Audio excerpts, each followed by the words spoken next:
So, siguro guys, nakaka-encounter din kayo ng mga ganito, yung bulok yung inyong piglets or mummified. So, yung sanhi ng pagka-mummified natin mga katropa pigs, ito ay parvovirus.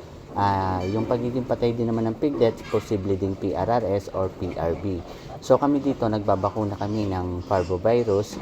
Pero kung mapapansin nyo, nagkaroon pa rin itong inahin na ito ng parvo. So, may mga mummified siyang 4 at may isang stillbirth.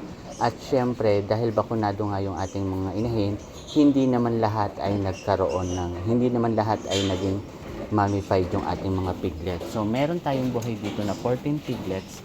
Ito yung kagandahan pag bakunado yung inahin natin kasi nga, napoprotektahan niya pa rin yung ating inahin sa parvovirus at hindi namamatay yung ating mga piglets.